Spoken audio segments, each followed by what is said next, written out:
ஆரம்பத்தில் ஒரு தீர்மானம் எடுத்தோம். என்ன தெரியுமா? ஜீவனுக்கு நஷ்டமே வந்தாலும் பரவாயில்ல, யார் இடத்துலையும் கையை ஏந்த மாட்டோம். ஜீவனுக்கு நஷ்டமே வந்தாலும் பரவாயில்ல, யார் இடத்துலையும் நீங்க வேலை கொடுத்தா செய்யறேன். யார்ட்டையும் போயிட்டு சாப்பாட்டுக்காக கடனா வாங்கவே லேலூயா. அடுத்த தீர்மானம், செத்து இந்த வீட்டுக்குள்ளே கிடந்தாலும் பரவாயில்ல, பட்னியா செத்து கிடந்தாலும் பரவாயில்ல, யார்கிட்டையும் போய் என்ன பண்ண மாட்டோம். அப்படிப்பட்ட சூழ்நிலையெல்லாம் வந்துச்சு. சூழ்நிலையை கடந்து வந்தோம். லேலூயா. கடந்து வந்தோன்றதை காட்டிலும் கடக்க வச்சார் அவர். லேலூயா.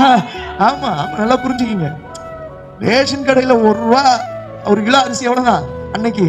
1 ரூபா தான். அந்த 1 ரூபா அரிசியை வாங்க முடியாத சூழ்நிலையில எங்க வாழ்க்கையில இருந்துச்சு. ஒரு நாள் இரவு, சாட்சியாய் சொல்றதுனால அது என்னுடைய ஆவிக்குரிய வாழ்க்கை பிரயோஜனமா இருக்குன்னு, ஏன்னா அது கர்த்தர் நடத்துனதுனால சொல்றேன்.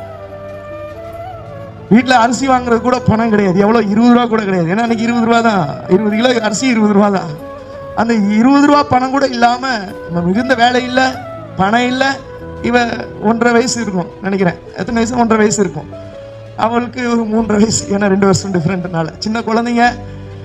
என்ன செய்யறதுன்னு தெரியல, பணம் இல்லை. எங்க அம்மா கிட்ட கேட்டா கிடைக்கும், அம்மாட்ட கேட்கறதுக்கு விருப்பம் இல்லை. இன்னும் அம்மா கிட்ட நான் ஒரு நாள் பணம் கேட்டதே இல்லை.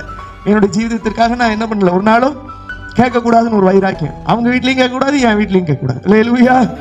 ஆண்டவர் நடத்தினா நடத்திட்டோம், இல்லைன்னா இப்படியே இருப்போம் இப்படின்ற ஒரு வைராக்கியத்தில் வாழ்ந்தோம்.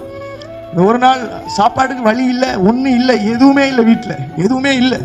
என்ன பண்ற, ஒரு 20 ரூபாய்க்கு அரிசியாவது வாங்கி சமைச்சா சாப்பிடணுமே, அதுக்கும் காசு இல்லை, வேலையும் இல்லை, காசும் இல்லை.